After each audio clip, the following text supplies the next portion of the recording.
तुषारहार धवला या शुभ्रवस्त्रावृता या वीणावरदण्डमण्डितकरा या श्वेतपद्मासना या ब्रह्माच्युतशङ्करप्रभृतिवीरदेवै सदा वन्दिता सा मां पातु मीरा भगवती निःशेषजाड्यापहा। ॐ सर्वगणे सर्ववरदे सर्वदुष्टभयङ्करी सर्वदुःखहरे देवी महामीरा नमोऽस्तुते।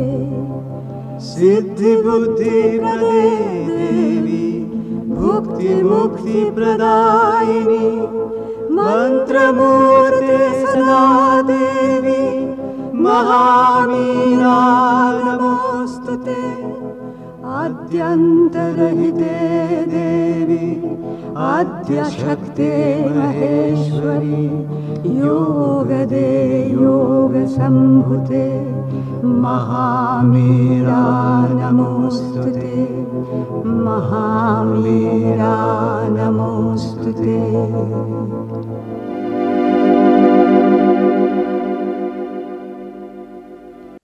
माँ हम पढ़ुଛନ୍ତି ମାତୃରଚନାବଳୀ ଭାଗ 10 ବିଚାର ଓ ସୂତ୍ରାବଳୀର ଆମେ ଜ୍ଞାନଟା ପଢୁଥିଲେ। ଜ୍ଞାନର 4 ଯାଇଛି, ଜ୍ଞାନର 5। ପ୍ରଭୁ ଲେଖୁଛନ୍ତି ଆମର ଏହି ବିବର୍ତ୍ତିତ ପଶୁ ସ୍ତର ଯେଉଁ ପଥ ଗୁଡ଼ିକ ଉପରେ ଏ ପର୍ଯ୍ୟନ୍ତ ବିଜୟ ହାସଲ କରିପାରି ନାହିଁ, ସେହି ପଥରେ ଆମ ଲାଗି କେତେ କେତେ ପୂର୍ଣ୍ଣତା ପ୍ରାପ୍ତ ଶକ୍ତି, ସ୍ୱତଃସ୍ଫୂର୍ତ୍ତ ଜ୍ଞାନର କେତେ କେତେ ସନ୍ଦୀପନାମୟ ରାଜ୍ୟ ଏବଂ ଆମ ସତ୍ତାର କେତେ କେତେ ପରିବ୍ୟାପ୍ତ ପ୍ରଶାନ୍ତି ଯେ ଆମ ଲାଗି ଅପେକ୍ଷା କରି ରହିଛି। ମନୁଷ୍ୟମାନେ ଯଦି ଥରେ ହେଲେ ତାହାର ଏକ ଝଲକ ମାତ୍ର ବି ଦେଖିବାକୁ ସମର୍ଥ ହୁଅନ୍ତେ, ତେବେ ସେମାନେ ଅନ୍ୟ ସବୁ କିଛିକୁ ଛାଡ଼ି ଦେଇ ଚାଲି ଆସନ୍ତେ ଏବଂ ଏହି ସବୁ ସମ୍ପଦର ଅଧିକାରୀ ନ ହେବା ପର୍ଯ୍ୟନ୍ତ କଦାପି ବିଶ୍ରାମ ଗ୍ରହଣ କରିବାକୁ ଇଚ୍ଛା କରନ୍ତେ ନାହିଁ। ମାତ୍ର ଏହି ପଥଟି ବଡ଼ ଅଣଓସାରିଆ, କବାଟ ଗୁଡ଼ାକୁ ଠେଲି ଖୋଲି ଦେଇ ପାରିବା ବଡ଼ କଷ୍ଟକର ଏବଂ ପ୍ରକୃତିର ତୋରଣରକ୍ଷକ ଭାବେ ଭୟ, ଅବିଶ୍ୱାସ ଏବଂ ସଂଶୟ ପ୍ରବଣତା ପ୍ରଭୃତି ଜଗି ରହିଛନ୍ତି। ପ୍ରକୃତିର ସେହି ସାଧାରଣ ଆୟତନ ଗୁଡ଼ିକ ମଧ୍ୟରୁ ଆମେ ଯେପରି ଗୋଡ଼ କାଢ଼ି ଆଗକୁ ଚାଲି ନ ଯିବୁ। ଏଠି ଆମ ପାଖରେ ଯେ କୋଉ ସମ୍ଭାବନା ରହିଛି ସେ ବିଷୟରେ ପ୍ରଭୁ ଆମକୁ ସ୍ପଷ୍ଟ କରୁଛନ୍ତି। ଆମେ ଯୋଉଥିରେ ଆଜି ପର୍ଯ୍ୟନ୍ତ ସନ୍ତୁଷ୍ଟ ହେଇ ରହିଛନ୍ତି ଏବଂ एकथा भी आमे जानिछंती जे आमर केतेक अभाव बोध रही, तथापि भी आमे आम चेष्टारे जदि आमे देखिबा 100% आमे चेष्टा करू नाहु बा आम चेष्टारे 100% आमर निष्ठापरता नाही, गुरुत्व बोध भी नाही। तेणु एठी जो कथाटी कहउचंदी जदि सेई जो पूर्णता प्राप्त शक्ति स्वतःस्फूर्त ज्ञानर से जो राज्य रही से राज्यर जदि टिके झलक भी आमे देखन्ते ताहेले जे भी देखबो से आउ ताकू न पाइबा पर्यंत तार अधिकारी न हेबा पर्यंत से चुप होई बसी पारिबो नाही। सबु किछि को छाड़ी देकी से सेइथिरे ही लागिबो। तापरे कहउचंदी जे सेई पथटी रे जीवाटा अधिक कष्टकर।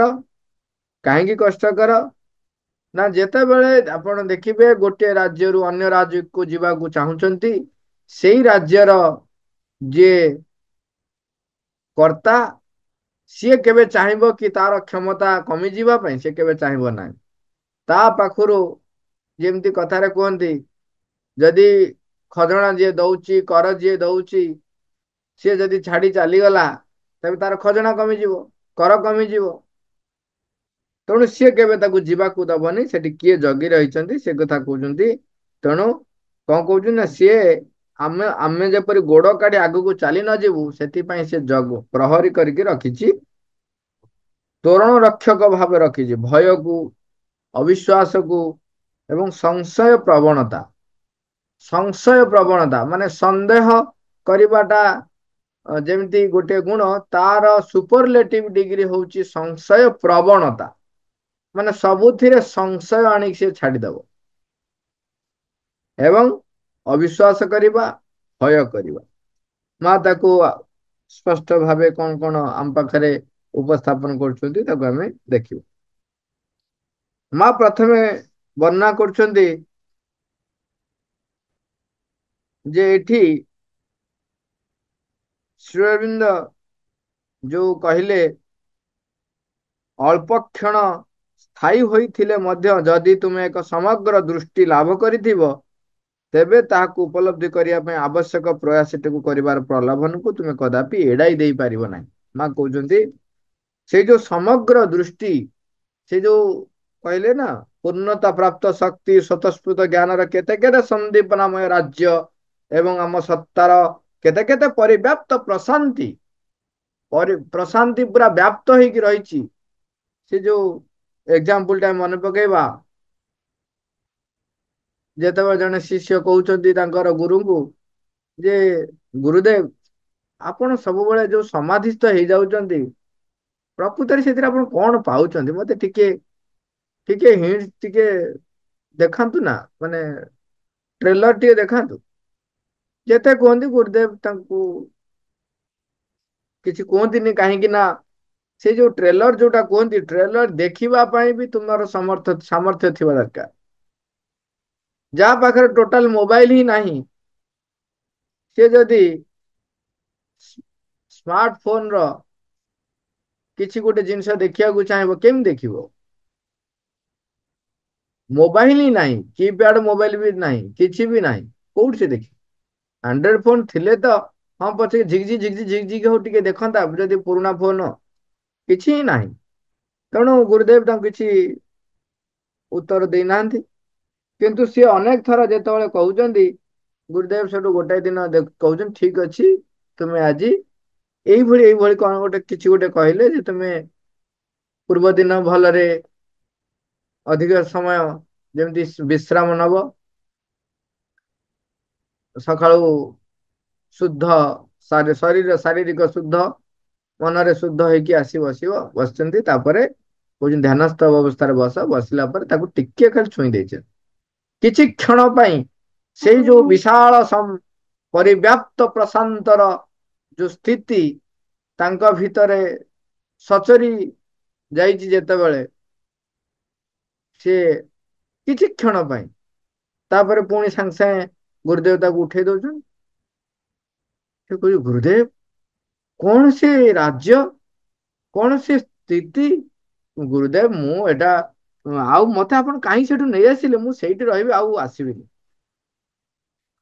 ଗୁରୁଦେବ କହୁଛନ୍ତି ସେଥିପାଇଁ ତୁମକୁ ତପସ୍ୟା କରିବାକୁ ପଡିବ, ସାଧନା କରିବାକୁ ପଡିବ, ପ୍ରୟାସ କରିବାକୁ ପଡିବ।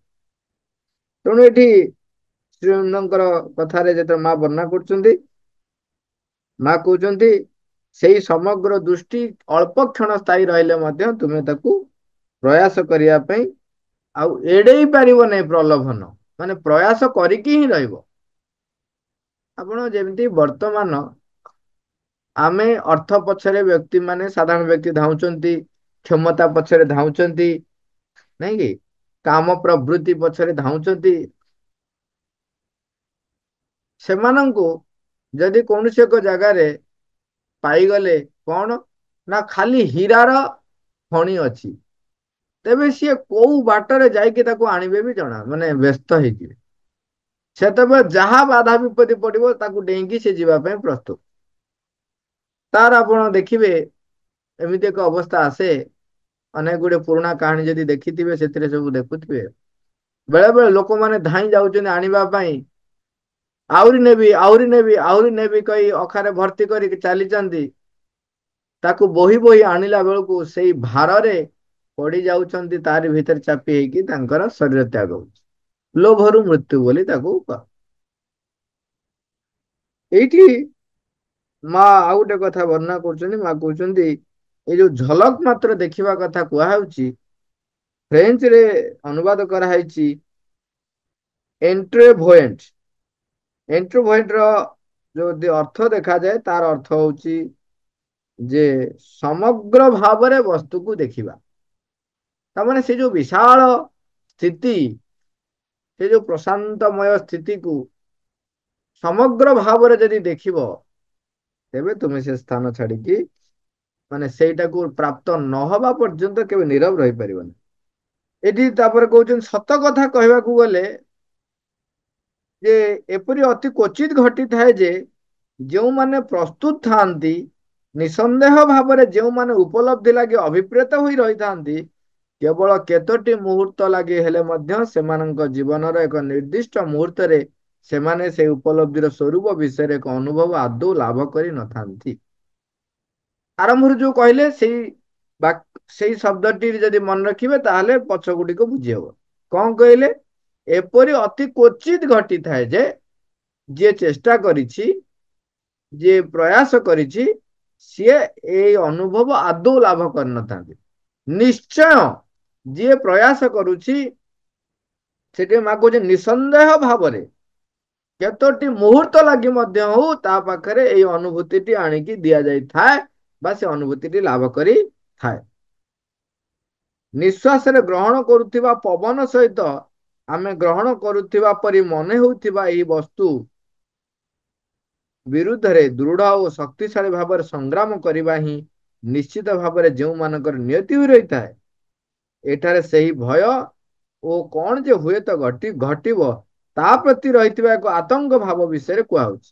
ଏଠି ଯୋଉ ଭୟ କଥା ଯୋଉ ଉଠିଲା,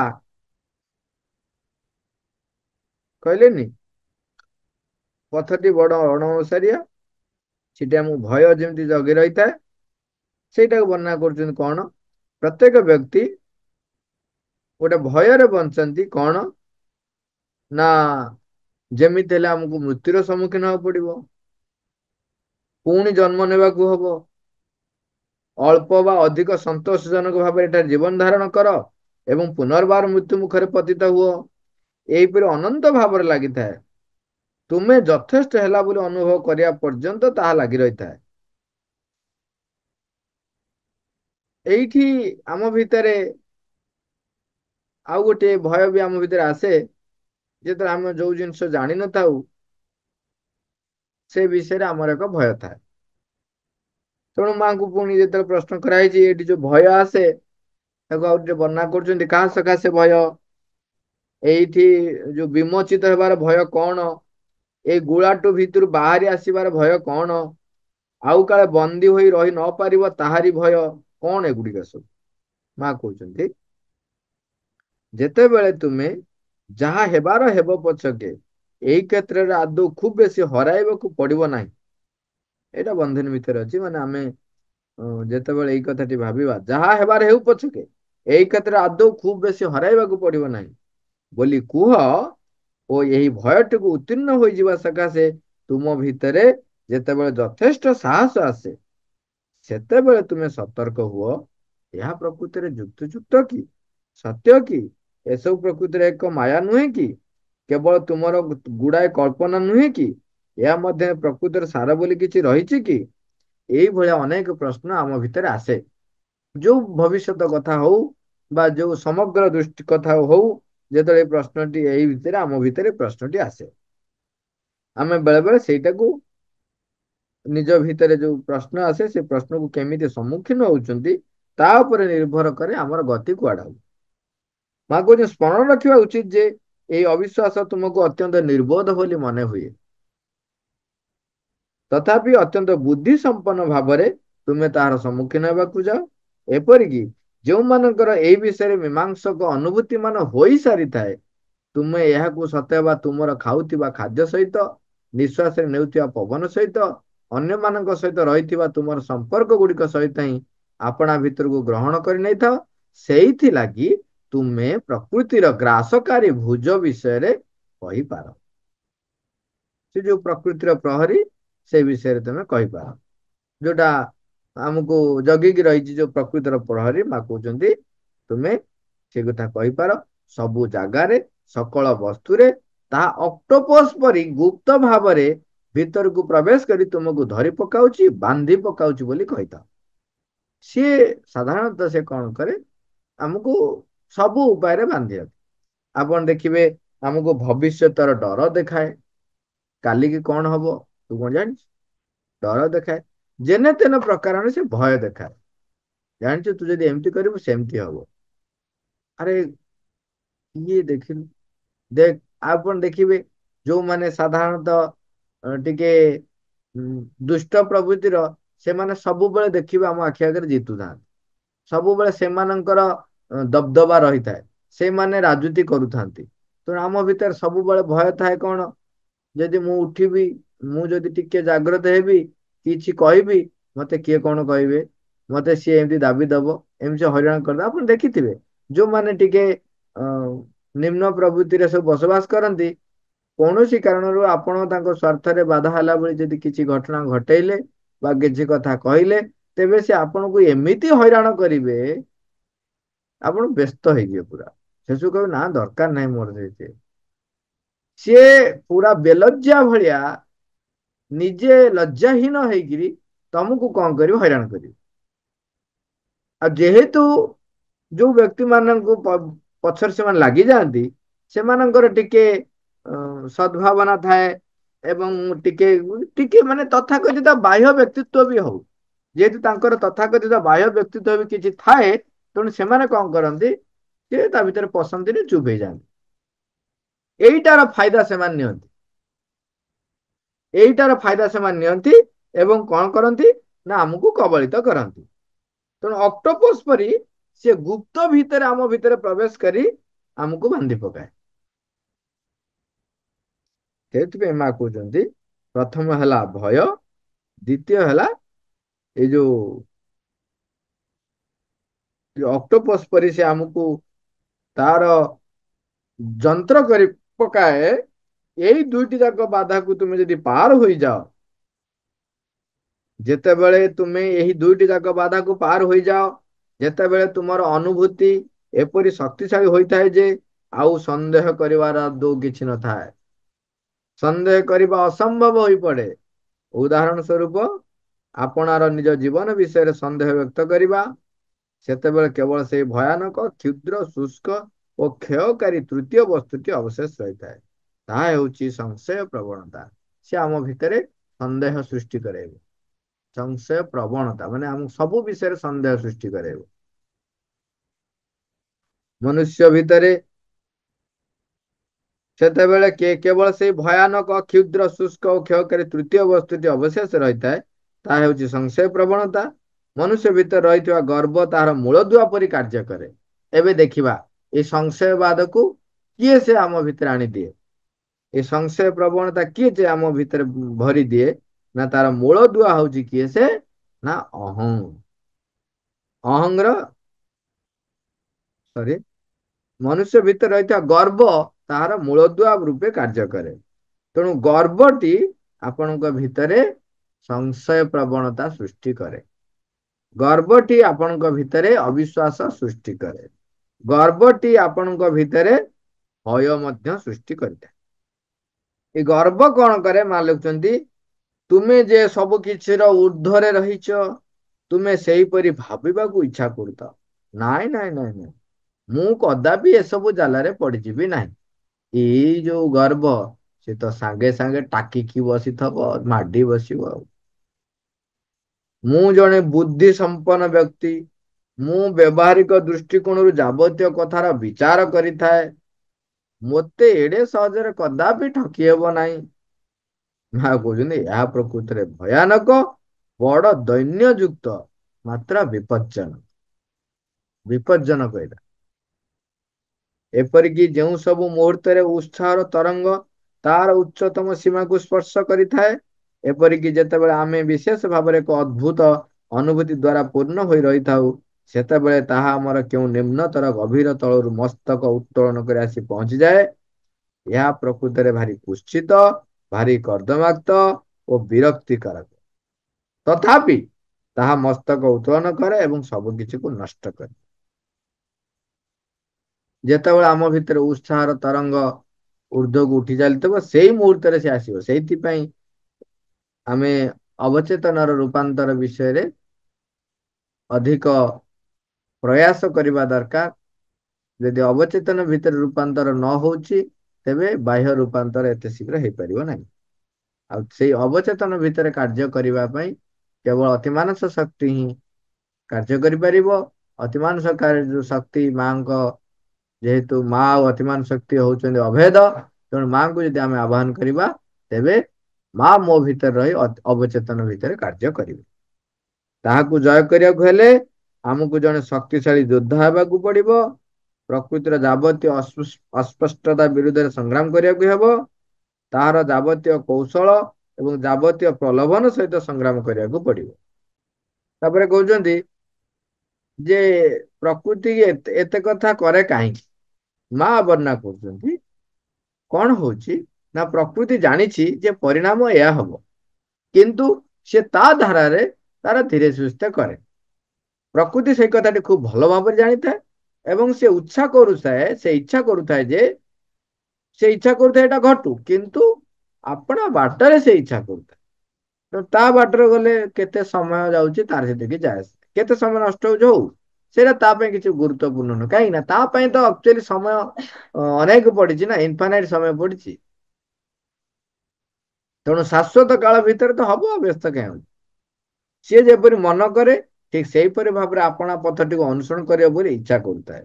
ଯେତେ ବୁଲାଣି ବା ବଙ୍କା ବାଟ ହେଲେ ମଧ୍ୟ ତାକୁ ତଥାପି ଭଲ ଲାଗେ। ସେ ବେଳେ ବେଳେ ପଛକୁ ଫେରି ଯାଉଥାଏ, ସିଧା ବାଟରୁ କେତେ ବଙ୍କା ଢଙ୍କା ଆଡକୁ ଚାଲି ଯାଉଥାଏ। ପ୍ରକୃତରେ କଣ ସବୁ ଘଟିବ ବୋଲି ଜାଣିବାକୁ ସେଇ ବାଟକୁ ଏକାଧିକ ବାର ପୁନର୍ବାର ଚାଲିବା ପାଇଁ ମନ କରେ। ଏବଂ ସେଇ ସନ୍ଦୀପନ ପ୍ରାପ୍ତ ପାଗଳ ମାନେ, ଯୋଉମାନେ ସଙ୍ଗେ ସଙ୍ଗେ ସେଠାରେ ପହଞ୍ଚିବାକୁ ଇଚ୍ଛା କରନ୍ତି, ତାମାନେ ଯୋଉମାନେ ତ୍ୱରିତ ବେଗରେ ଯିବାକୁ ସେଠି ପହଞ୍ଚିବାକୁ ଇଚ୍ଛା କରନ୍ତି, ଯଥାସମ୍ଭବ ଶୀଘ୍ର ପହଞ୍ଚିବାକୁ ଚାହାନ୍ତି, ଯେଉଁମାନେ ସତ୍ୟ ଆଲୋକ ସୌନ୍ଦର୍ଯ୍ୟ ସବୁ ସମୟ ଲାଗି ବିପାସିତ ହୋଇ ରହିଥାନ୍ତି, ସେମାନେ ପ୍ରକୃତିକୁ ଭାରି ସନ୍ତାପିତ କରୁଥାନ୍ତି। ସେମାନେ ତାହାକୁ ଆଗକୁ ଦୌଡାଇ ନେବାରେ ଲାଗିଥାନ୍ତି।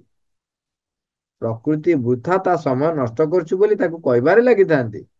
ତାର ପୁଣି ସମୟ, ସିଏ ସବୁବେଳେ ଉତ୍ତର ଦଉଥାଏ, ମାତ୍ର ମୋ ଆଗରେ ଶାଶ୍ୱତ କାଳ ପଡି ରହିଛି। କିଏ ସେ? ପ୍ରକୃତି। ମୁଁ କାହିଁକି ତରବର ହେବି?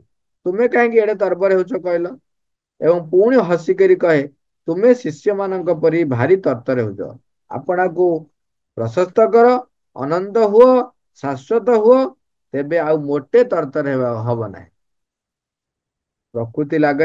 ପ୍ରକୃତି ଲାଗି ବାଟରେ କେତେ କଣ କୌତୁକପ୍ରଦ ହୋଇ ରହିଥାଏ, ମାତ୍ର ସମସ୍ତଙ୍କ ପାଇଁ ଆଦୌ ନୁହେଁ। ଯୋଉ ବାଟରେ ଯାହା ଯାହା ରହିଛି, ପ୍ରକୃତିକୁ ଟିକେ ଭୁଆଁ ବୁଲେଇବା ପାଇଁ ଅନେକ କଥା ରହିଥାଏ, କିନ୍ତୁ ଏହା ସମସ୍ତଙ୍କ ପାଇଁ ନୁହେଁ।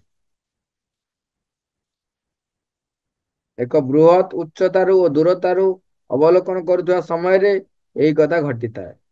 ସେତେବେଳେ ଆମର ଦୃଷ୍ଟି ପରିବ୍ୟାପ୍ତ ହୋଇ ରହିଥାଏ, ପ୍ରାୟ ଅନନ୍ତ ହୋଇ ରହିଥାଏ। ତେଣୁ ଯାହା କିଛି ମନୁଷ୍ୟମାନଙ୍କୁ ଅଶାନ୍ତ ଓ ଦୁଃଖିତ କରି ପକାଏ, ସେମାନଙ୍କୁ କଷ୍ଟ ଭୋଗ କରିବାକୁ ବାଧ୍ୟ କରେ, ତାହା ଅନ୍ତର୍ହିତ ହୋଇଯାଏ। ତେଣୁ ଯେଉଁମାନଙ୍କ ଠାରେ ଅଧିକ ପ୍ରଜ୍ଞା ରହିଥାଏ, ଉଚ୍ଚତର ପ୍ରଜ୍ଞା ସକାଶେ ଯେଉଁମାନେ ଜୀବନକୁ ବର୍ଜନ କରିଛନ୍ତି,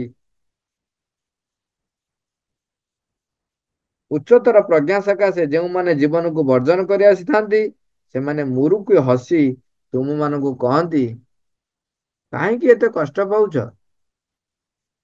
ଏଥି ଭିତରୁ ବାହାରି ଆସିଲେ ତୁମେ ଆଦୌ କୌଣସି କଷ୍ଟ ପାଇବ ନାହିଁ।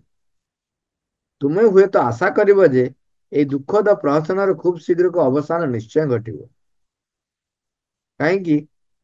ଏଥିରେ ବ୍ୟକ୍ତି ବାହାରେ ହୁଅନ୍ତୁ ବା ବ୍ୟକ୍ତି ଭିତରେ ହୁଅନ୍ତୁ,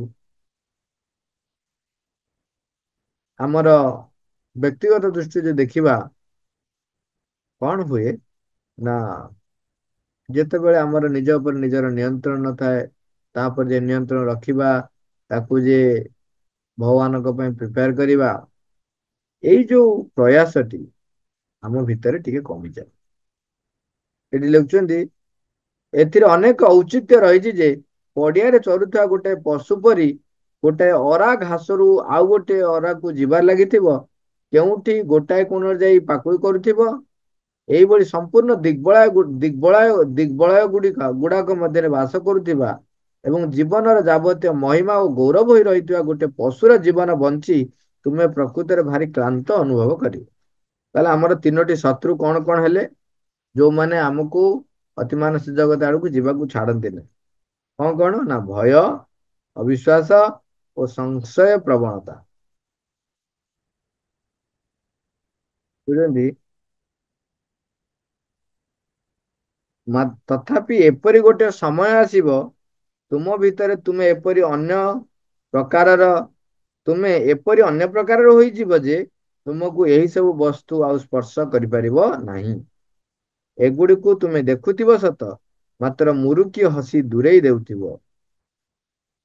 ଏବଂ ତୁମେ ଏତେ ଟିକେ ଇଙ୍ଗିତ କରିବା ମାତ୍ରେ ହିଁ ସେମାନେ ତୁମ ପାଖରୁ ହଟି ଚାଲି ଯାଉଥିବେ। ଯେଉଁଠାରୁ ଆସିଥିଲେ ସେମାନେ ସେଇଟାକୁ ଫେରି ଯାଉଥିବେ। ସମ୍ଭବତଃ କିଞ୍ଚିତ ପରିବର୍ତ୍ତିତ ହୋଇ ଚାଲି ଯାଉଥିବେ। କିଞ୍ଚିତ କମ ଶକ୍ତିଶାଳୀ, କମ ଦୁରାଗ୍ରହୀ, କମ ଆକ୍ରମଣଶୀଳ ହୋଇ ଚାଲି ଯାଇଥିବେ। ଏହିପରି ଭାବରେ ଶେଷରେ ଦିନେ ପରମ ଆଲୋକଟି ଏହି ଶକ୍ତିଶାଳୀ ଓ ଦୀପ୍ତ ହୋଇ ଉଠିବ ଯେ ଯେତେବେଳେ ଯାବତୀୟ ଅନ୍ଧକାର କୁଆଡେ ଅନ୍ତରିତ ହୋଇଯିବ। ଶ୍ରୀଅରବିନ୍ଦ ଆମକୁ ଯେଉଁ ଅଦ୍ଭୁତ ବିସ୍ମୟ ଗୁଡିକର କଥା କହିଛନ୍ତି, ସେଗୁଡିକୁ ବର୍ଣ୍ଣନା କରି ନ କହିବା ହିଁ ବରଂ ଅଧିକ ଭଲ। କାରଣ ସେଗୁଡିକୁ ପ୍ରତ୍ୟେକ ବ୍ୟକ୍ତି ଅନୁଭବ କରିବେ, ଅଙ୍ଗେ ନିଭାଇବେ, ନିଜ ଧାରାରେ ସେଗୁଡିକର ଅନୁଭୂତି ମଧ୍ୟ ଲାଭ କରିଥାନ୍ତି। ଏବଂ ପ୍ରତ୍ୟେକ ବ୍ୟକ୍ତି ପାଇଁ ତାହା ହେଉଛି ସର୍ବୋତ୍ତମ ପଦ୍ଧତି। ଜଣେ ବ୍ୟକ୍ତି କଦାପି ଆଉ ଜଣେ ବ୍ୟକ୍ତିର ମାର୍ଗକୁ ଅନୁସରଣ କରିବ ନାହିଁ। ତାକୁ ଆପଣାର ମାର୍ଗଟିରେ ହିଁ ଗତି କରିବାକୁ ପଡିବ। ଏଇ ଗୋଟେ ଜିନିଷ ମନେ ରଖିବେ। ସେଇଥିପାଇଁ ବାରମ୍ବାର କୁହାଯାଇଛି, ମୁଁ ସର୍ବଶେଷରେ ଆଶା କରୁଛି ଯେ ତୁମେମାନେ ସମସ୍ତେ ନିଜେ ଏହି ଅନୁଭୂତି ଗୁଡିକୁ ଲାଭ କରିବ ଏବଂ ସେଥିଲାଗି ବିଶ୍ୱାସ ଦରକାର, ପୂର୍ଣ୍ଣ ପ୍ରତ୍ୟୟ ଦରକାର, ଅନେକ ପରିମାଣରେ ସହୃଦୟତା ଦରକାର ଏବଂ ଏକ ବୃହତ ସଦିଚ୍ଛା ମଧ୍ୟ ଦରକାର। ଆପଣାକୁ ଉନ୍ମୋଚିତ କରିଦିଅ, ଅଭିପ୍ସା କର, ଅପେକ୍ଷା କର, ଏହା ଅବଶ୍ୟ ସମ୍ଭବ ହେବ। ପରମ କରୁଣା ସର୍ବଦା ହିଁ ମହଜୁଦ ହୋଇ ରହିଛି। ଏହା ଯେପରି ପ୍ରତ୍ୟେକଙ୍କ ଲାଗି କାର୍ଯ୍ୟ କରିବାକୁ ସମର୍ଥ ହବ, ଏହା କେବଳ ସେତିକି ପ୍ରତ୍ୟାଶା କରୁଛି। ତେଣୁ ଆମେ ସେ ତିନୋଟି ଶତ୍ରୁକୁ ଚିହ୍ନିବା। ଗୋଟେ ହଉଛି ଭୟ, ଆଉ ଗୋଟେ ହଉଛି ଅବିଶ୍ୱାସ, ଆଉ ଗୋଟେ ସଂଶୟ ପ୍ରବଣତା। ତା ପୂର୍ବରୁ ମଝିରେ ଯୋଉ କହିଲେ ଯେ ମୂଳଦୁଆ ହଉଛି କଣ, ଯେ ଆମକୁ ବେଶୀ ହଇରାଣ କରେ, ସେ ହଉଛି ଗର୍ବ। ନାଇଁ କି? ଗର୍ବରୁ ଆମେ ମୁକ୍ତ ହବା। ମା, thank you all, Aravar.